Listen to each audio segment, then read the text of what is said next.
explanation, turn the floor to Leslie Lake, and I'm going to let her tell the story because it comes a lot better from her. So, Leslie, the floor is yours.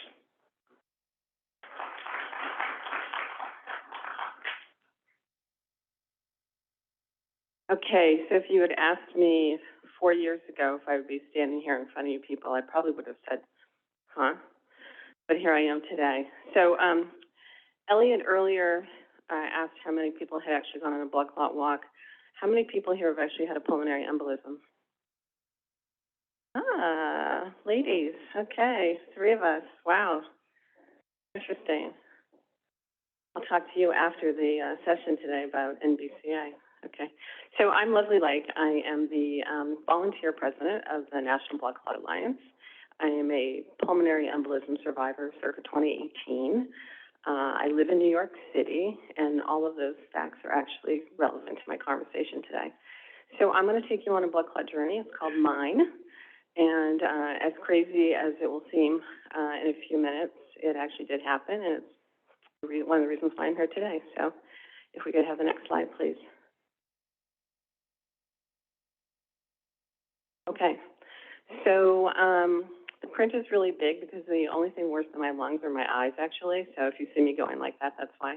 So in June 2018, I was actually coming back from the dry cleaners to my apartment in New York, and I experienced severe shortness of breath to the point where I actually had to hold onto the side of buildings to get back to my apartment.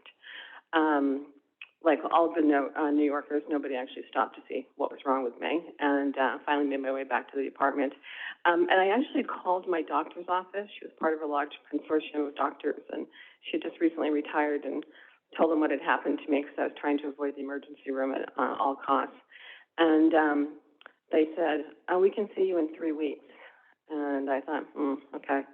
And then my next stop was actually to a concierge medicine group where I would go if I needed a Z-Pack or something like that. And I went and I met with a nurse, and she said, you know, I'm not concerned. I actually had my period at that point in time. It was extremely heavy, and she said to me, I'm not worried about that, but I am worried about the fact that you're having a hard time breathing, and I really do want you to go to the emergency room. And I thought I was going to a Wall Street event that night, and I said, who has the shortest wait time? And she told me, and I thought, well, Beyonce had her baby there. How bad could it possibly be? So off I went to the emergency room, where I spent 9 hours before they did anything about my blood clot. So as I told you before, I had my period. They did 3 gynecological exams on me. They never did a D-dimer. Never had blood taken, nothing. And at the 9th hour, they told me the reason why I had shortness of breath was because I had fibroids. And so I joked that's typically not where I have a hard time breathing, but it's actually not funny when it's happening to you because you're at your most vulnerable state, as you can imagine. And they were going to let me go home.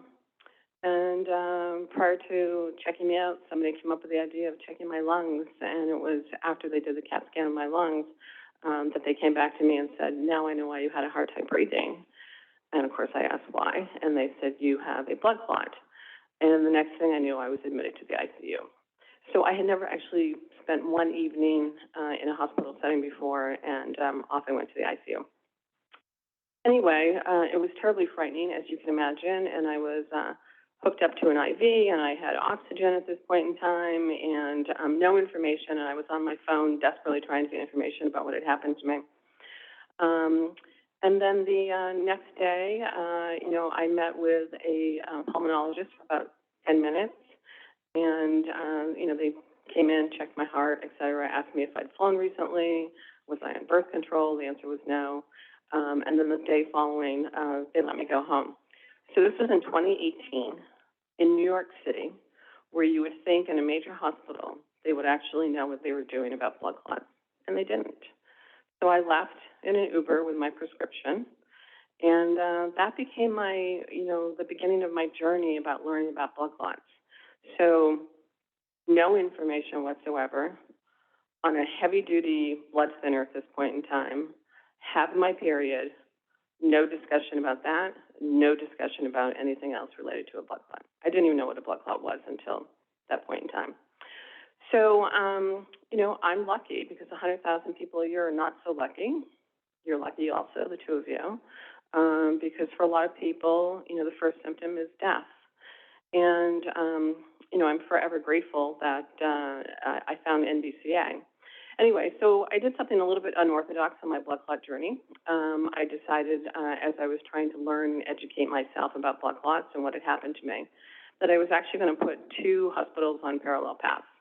So I stayed with the hospital that I was admitted to for 6 months, and I went to another hospital in New York City, and I was very lucky because I was, through contacts, able to get access to some really great doctors. And I wanted to see after the end of 6 months what the protocol would be for me. And it was really quite interesting. And again, I'm doing my homework at this point in time. Next slide, please. Okay. So all that homework, I'm a good researcher, led me to the National Blood Clot Alliance. And they really were the ones that gave me the tools that I needed to get my life back on track, because my life at this point in time was a hot mess. And, I consider myself to be an aggressive New Yorker, and I run a hedge fund, and I work in finance, and I was really scared because I realized, again, as I was doing more homework, what the implication of this could have been for me. So they educated me on what a blood clot was. I didn't even know what it was. They educated me on the medication that I was taking, questions to ask my doctors, things that were just meaningful to my situation in particular. And they also introduced me to other patients. And that was really important because, you're a little bit of an island off by yourself when this actually happens to you. And so having access to people who have experienced before, as I'm sure you can relate to, is actually really incredibly helpful.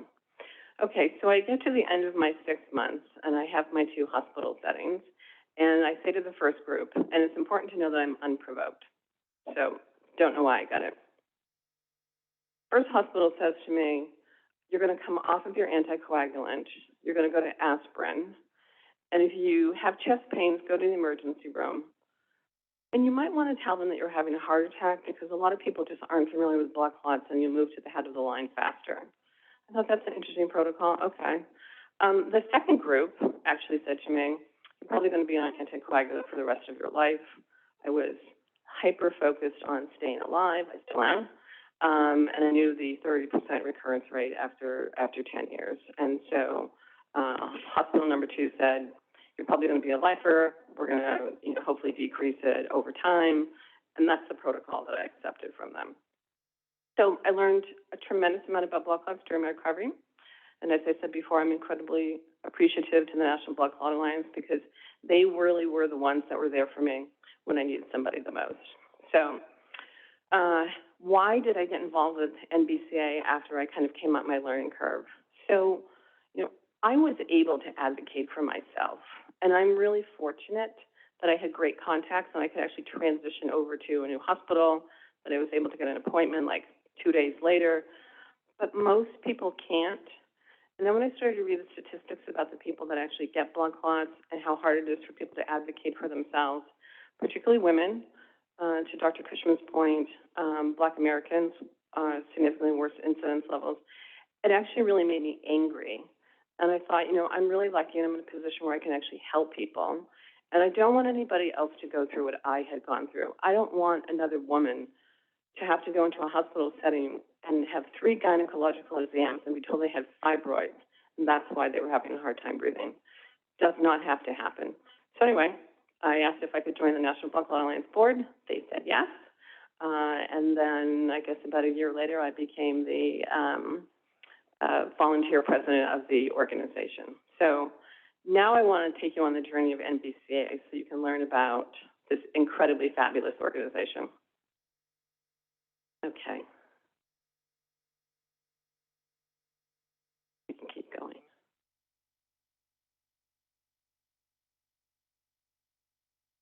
Keep going. A lot of pages. I promise we won't go through every single one of them. Okay, so who are we? So the National Blood Clot Alliance, and our website is stoptheclot.org. I encourage everybody to get on and learn about us.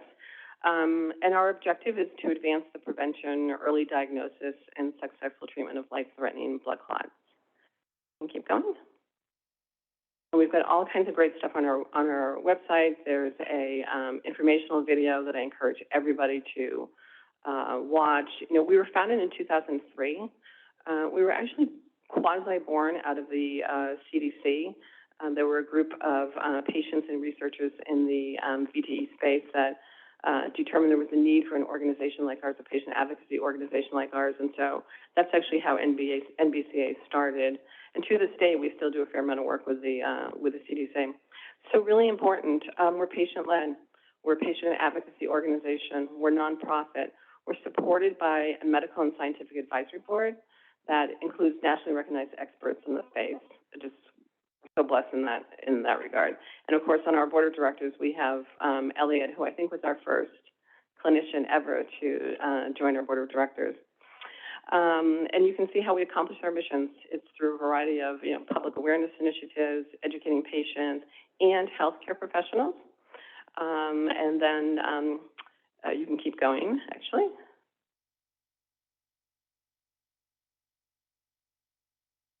Okay, our reach is actually enormous, and it's getting bigger and bigger every single day. And so that's somewhat of a function about us getting better, reaching more people, and frankly, it's a sign of how many people actually get blood clots. So we serve approximately 3 million people every single year coming to NBCA, which is mind-boggling when you think about it.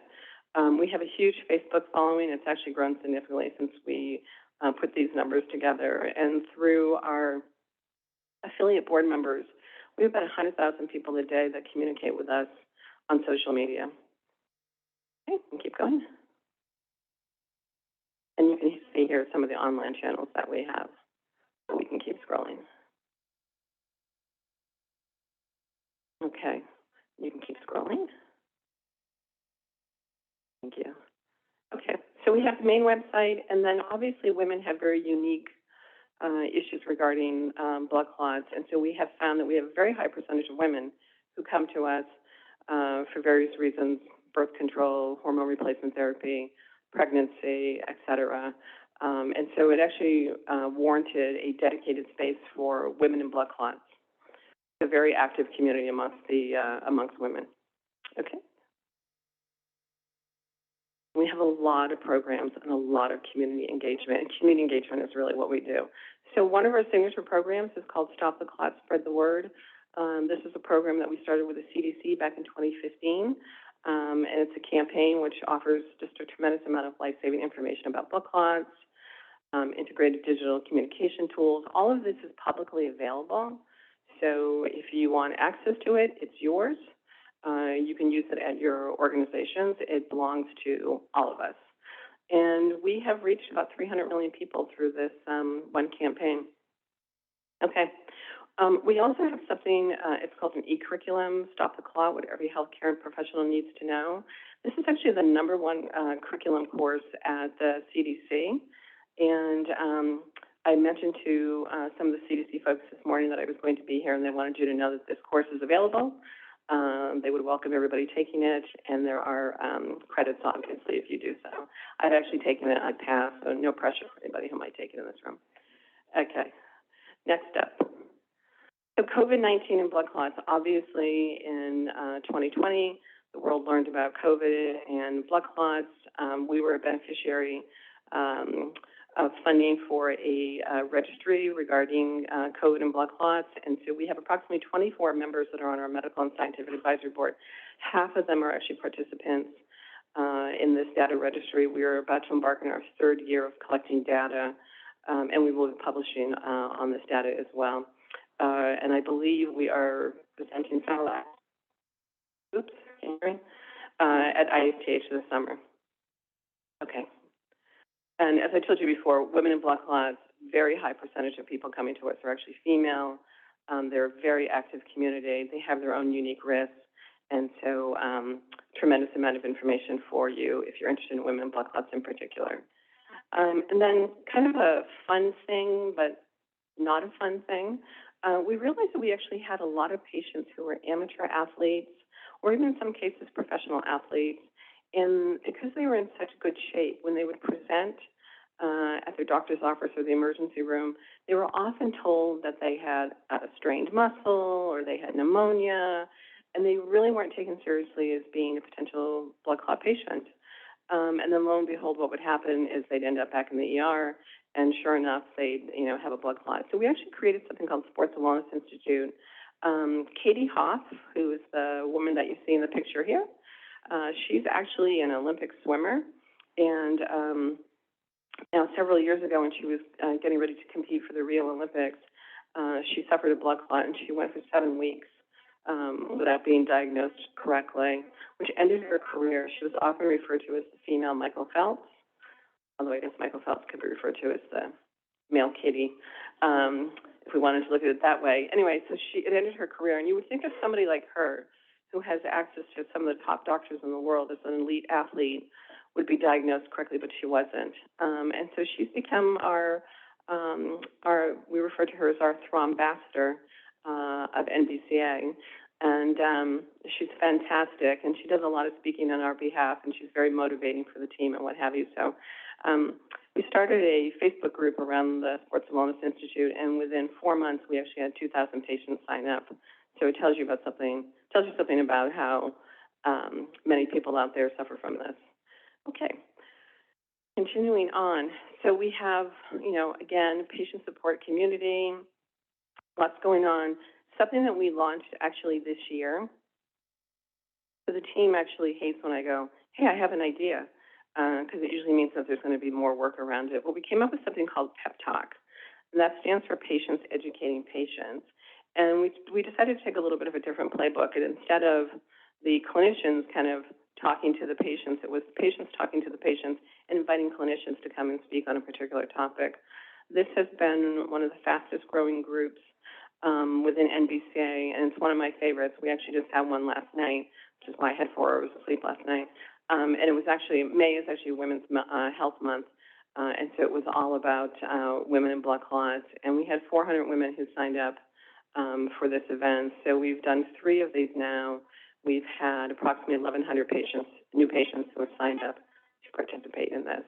So it's really great, and it's just a really nice kind of team group of people talking about blood clots.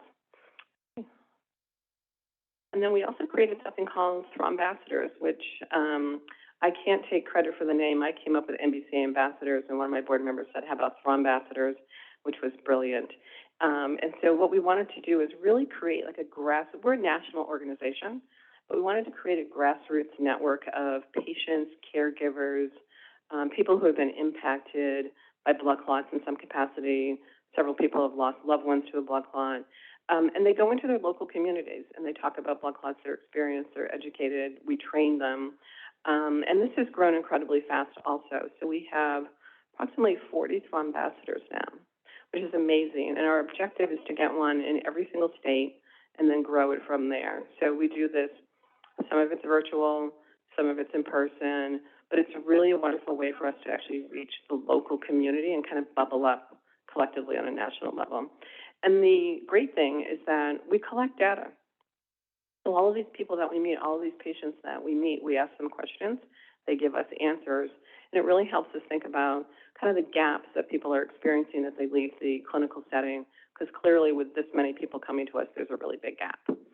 And then we have something called Lunch and Learn, and I offer this up. This is a free resource to anybody as well. Elliot has actually participated in this, and it's really fun. And we go into companies, and we educate people on, it can be a school, it can be a club, but it's been mostly businesses right now, educating them about blood clots. So we bring a patient, we bring a clinician such as Elliot or one of our MASAB members, and we come in and we talk about blood clots and NBCA. And again, it's a free tool just to raise awareness. So everything that you see here is actually a free resource.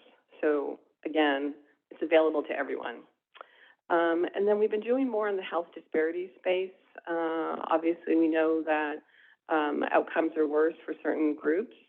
We're seeing in the COVID work that we're doing. We're seeing in the communities that we work with. And so actually one of the projects that we worked with is in Mississippi, and this is actually courtesy of Elliot. And so we're very interested to see what the results will be. This is a pilot program right now. And then probably one of my favorite ones is something called the Clues blood clot study. So the majority of patients who come to us, myself included, all suffered from some form of PTSD. And nobody has actually done anything about this. So we all talk about, the symptoms, what happens, X% have, issues after having their blood clot. But typically the body heals. The mind is very, very different. And in my case, what I found is that my PTSD actually increased the more knowledgeable I became about the space, and the more I realized how deadly blood clots are. So we decided to do a survey, and we went out to our patient community and asked them a whole bunch of questions. And we had, in 2 days, 650 patients take the survey. We have about 3,600 folks that actually signed up and took it. It was a very lengthy survey. It was about 45 minutes. And so I'd like to say they're doing it for NBC, but they're really doing it for themselves, because this is the first time somebody actually went out to them and said, we're acknowledging this, we're normalizing this happens, this is a really, really big deal for patients. So if you're in a clinical setting with patients, ask them, how are you doing mentally? And I know it's hard to give people resources, but it needs to be part of their healing process, and we think it's one of the reasons why people end up back in the emergency room. We are actually publishing on this at ISTH in July, and then in August we're going to be having one of our pep talks, actually, where we're going to share the information of the Clues study, and then really make a big push to, just as we have information for patients who are newly diagnosed, signs and symptoms, et cetera, dealing with the impact of PTSD and blood clots. So we're super proud of the work around this. And then, by the way, there's 4 of us at this organization, just so you know, which is crazy when you think about all the people that we're serving. And we recently created something called an Emerging Researchers Board, which will support, actually stands now for CERT, which is the Council of Emerging Researchers in Thrombosis, which will actually support the work that our Medical and Scientific Advisory Board does. We have a lot of projects that we want to work on, and we really want to access the best and the brightest of the up-and-coming clinicians in the space. And this is actually going to be chaired by 2 individuals that work with us currently, Dr. Rashad Patel, who's at Beth Israel Deaconess in Boston, and Dr. Dana Angelina, who is at Cleveland Clinic. You may have seen her picture under a lobe. We actually have a cooperative agreement with the CDC, which I don't think is in here. It's a 5-year grant. And one of the projects we're working on now is utilization of natural language processing and artificial intelligence in terms of VTE risk assessment. And so the 2 of them are actually working on a project for us. And hopefully in the next 2 years, we'll have some interesting data on that as well. Okay. And we have also created something called the National Blood Clot Alliance Health Equity Institute. And here we've actually gone out into the community and sourced as many folks as we could that we thought would be interested in helping with this initiative. Black patients, caregivers, healthcare providers, and that includes hematologists, pulmonologists, mental health professionals, because we realize that there's a tremendous weakness in the space. So we're really excited about the work that we're going to be doing there too, or are doing there. And then we're the patient voice. I mean, this is just a very small, amount of information in terms of the projects that we work on that's listed here. So we can continue.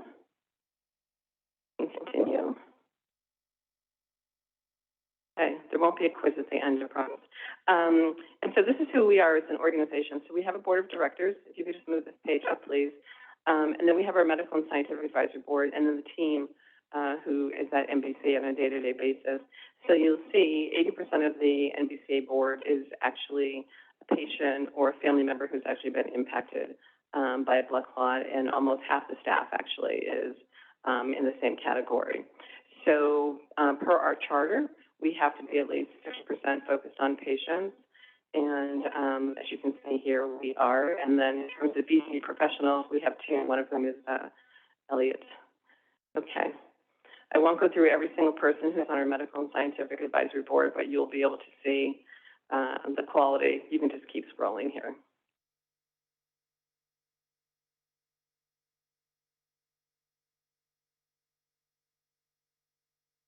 Going.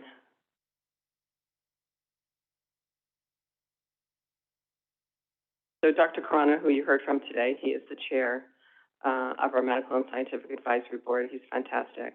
And then we really do have just an incredible group of clinicians that are supporting everything that we do. In fact, if you go to our website, see all of the material up there.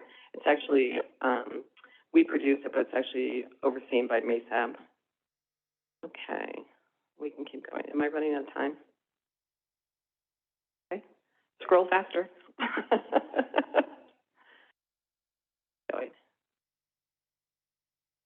So this I'm sure you know the terminology, so we don't have to stop here. This is just information that we give to patients so that they can understand exactly what has happened to them. Very basic information. But for people who are recently diagnosed, this is really important. They get it in a way that they can actually understand it. Okay, keep going. And keep going. I don't think we need to show you folks this. Okay, this I do want to share with you. So I'm sure you're all familiar with FAST or BFAST. Nothing exists for blood clots. So in conjunction with our Medical and Scientific Advisory Board, we created something called Stop Clot. And this has actually gotten a fair amount of press. It's actually one of our most downloaded images from the website, and it has signs and symptoms.